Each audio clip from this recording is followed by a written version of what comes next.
Selamat datang di Novel Story, channel yang menceritakan novel berjudul Aku Bukan Menantu Sampah. Jangan lupa subscribe dan like. Sekian dari Mimin, silahkan menikmati ceritanya ya. Aku Bukan Menantu Sampah, bab 472 Mimpi Indah Victor. Di sebuah clubhouse mewah, Victor sedang berbaring di sofa pijat dengan nyaman, menikmati pijatan dari dua wanita cantik. Sambil dipijat, dia menelepon Samuel. Victor berencana untuk memberitahu Samuel agar santai sedikit, jangan memukul Rocky sampai mati. Cukup cacat fisik saja. Namun saat dia melakukan beberapa panggilan, tak ada yang berani menjawab. Hal ini membuat Victor cemberut dan sedikit tidak senang. Tidak menjawab telepon. Apakah Samuel membunuh Rocky begitu cepat? Victor meletakkan teleponnya marah. Lupakan saja. Bukan masalah besar membunuh Rocky. Lagi pula jika Rocky terbunuh, dirinya akan mendapatkan 50% saham perusahaan farmasi Titan sendirian. Saat joint venture runtuh, dia akan mengambil kesempatan itu untuk menaikkan harga obat-obatan dan mendapatkan keuntungan besar. Rocky sangat bodoh. Jelas-jelas bisa menghasilkan uang, tetap tak ia lakukan. Sebuah salep intermiten hanya dijual seharga 300. Victor berencana menaikkan harga obat menjadi 5.000 yuan. Tidak 10.000. Tidak peduli seberapa mahal obatnya, orang-orang pasti akan membelinya, karena wabah dan penyakit aneh ini sebenarnya adalah perbuatan Charlie. Ada seorang gadis kecil di bawah perintah Charlie, yang konon tubuhnya dipenuhi racun. Charlie memerintahkannya untuk membuat penyakit aneh ini. Dia menyebarkan wabah penyakit di sana, dan kemudian berpura-pura menjadi orang baik dengan menjual obat. Dengan begitu, ia dapat menghasilkan banyak uang dengan hanya berbaring. Victor harus mengundang wakil kepala Liu untuk makan besok, sebagai ucapan terima kasih, pikirnya. Victor membayangkan dirinya akan menghasilkan banyak uang, tak terasa tertawa. Di jalan raya, lebih dari selusin kendaraan dinas dengan plat nomor 0 sedang melaju ke pinggiran kota dengan kecepatan tinggi.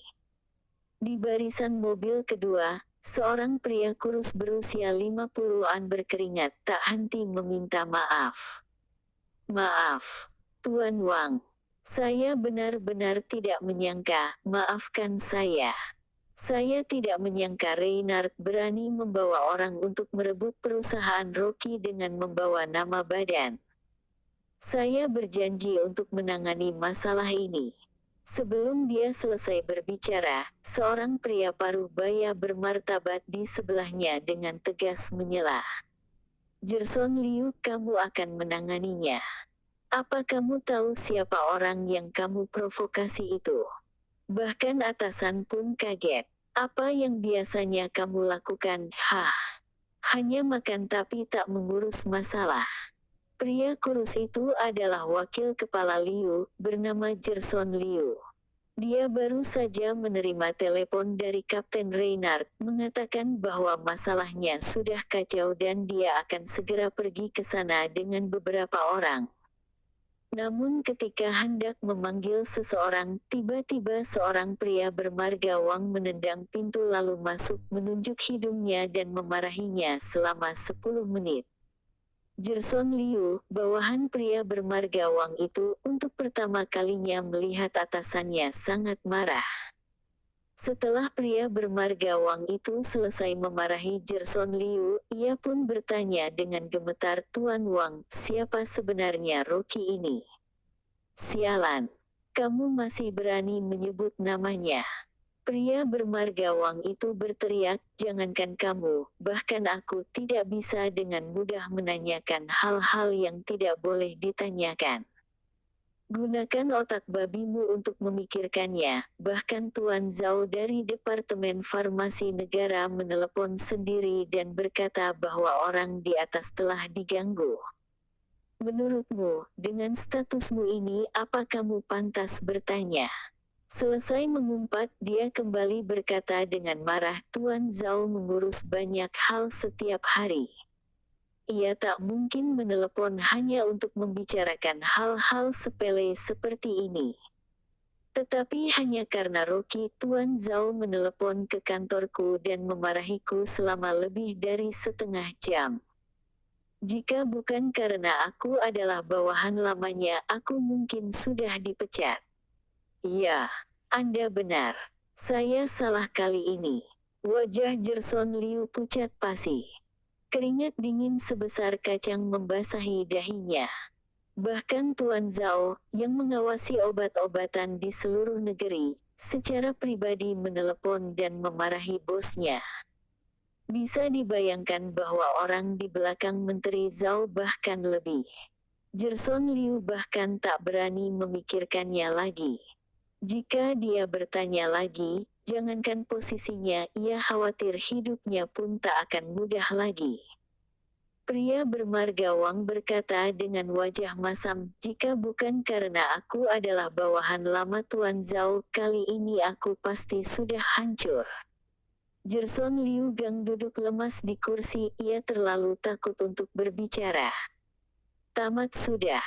Dia mengizinkan Reynard membawa orang dan memprovokasi Rocky. Wang Ju untuk sementara tidak menyadari masalah ini. Jika segalanya terungkap, apakah dia masih punya cara untuk bertahan hidup? Ia menyesal di dalam hatinya, sangat marah pada Reynard. Ia pikir Rocky hanyalah orang asing biasa. Siapa sangka ternyata ia memiliki latar belakang sebesar itu. Jika Jerson mengetahuinya lebih awal, jangankan memprovokasi Rocky, dia bahkan harus membungkus saat melihat Rocky, bernafas pun tak berani. Pinggiran kota Wasa amat tenang di malam hari.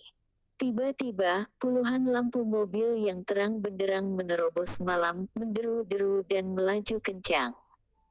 Penjaga sekolah seni bela diri Pure melihat plat nomor, tak berani bertanya, membungkuk membukakan pintu gerbang. Para siswa sekolah seni bela diri beserta para master seni bela diri pucat karena terkejut. Apa yang sedang terjadi? Ada begitu banyak orang besar tiba-tiba datang ke sekolah seni bela diri. Atasannya tidak pernah bilang akan ada orang yang datang memeriksa, terlebih lagi orang-orang ini adalah orang-orang yang tidak mudah untuk dihubungi. 40 penjaga bersenjatakan pistol bergegas keluar dari mobil dan menjalani darurat militer di lantai bawah. 10 pengawal menjaga sekelompok orang itu dengan waspada, berjalan ke gedung kantor. Di ruang interogasi, Rocky mendengar gerakan dari lantai bawah, perlahan membuka matanya. Dia memejamkan mata dan beristirahat selama lebih dari 10 menit. 10 orang di ruangan itu masih sama tidak berani bergerak sama sekali. Pintu diketuk perlahan 2 kali. Suara sopan seorang pria terdengar. Bisakah kami masuk? Reynard, yang sedang berjongkok di lantai, tiba-tiba sangat gembira. Ia segera berdiri dan berteriak, Wakil Kepala Liu, suruh seseorang masuk dan bereskan orang ini. Bajingan ini terlalu berani tadi. Dia sangat bersemangat, seolah-olah dia telah mendapat suntikan ganja. Sial. Sejak tadi dia menghadapi kemarahan Rocky, seperti cucu kura-kura. Sekarang akhirnya penyelamatnya datang. Sebentar lagi, dia akan menyuruh Rocky berlutut di kakinya dan menjadikan Rocky pijakan kaki. Setelah Reynard selesai berbicara, tidak ada suara di luar pintu dan tidak ada yang masuk. Ada apa? Kenapa belum masuk? Reynard terkejut. Saat itu, Rocky berdiri kemudian menjawab ringan, masuk. Orang di luar pintu dengan hormat menjawab baik. Lalu membuka pintu dengan hati-hati. Reynard sempat bingung, bukankah orang dari wakil kepala Liu yang datang ke sini? Bagaimana mereka malah mendengarkan perkataan Rocky? Apakah orang-orang di luar pintu melakukan kesalahan? Orang pertama yang masuk memang wakil kepala Liu. Ketika Reynard melihatnya, dia menghela nafas lega dan bergegas ke depan untuk mengadu. Wakil kepala Liu, kamu akhirnya datang. Berapa banyak orang yang kamu bawa? Cepat borgol orang bermarga Lin ini, beri dia pelajaran, aku ingin melihatnya. Sebelum dia menyelesaikan kata-katanya, wajah wakil kepala Liu memerah karena marah. Ia mengeluarkan segenap kekuatannya, lalu menamparkan wajah Reynard. Plak! Reynard ditampar ke lantai. Reynard menutup mulutnya yang berdarah, berseru heran, wakil kepala Liu, kamu memukul orang yang salah. Orang yang seharusnya kamu pukul adalah Rocky. Sampah! Wakil kepala Liu berteriak keras, siapa yang menyuruhmu mencari masalah dengan Tuan Rocky? Kamu, segeralah minta maaf kepada Tuan Rocky, sekarang. Terima kasih telah menonton, jangan lupa like, komen dan subscribe ya teman-teman agar saya semangat melanjutkan novel ini. Jika ada yang kurang baik silahkan komen di bawah agar saya memperbaikinya. Sekian dan terima kasih ya.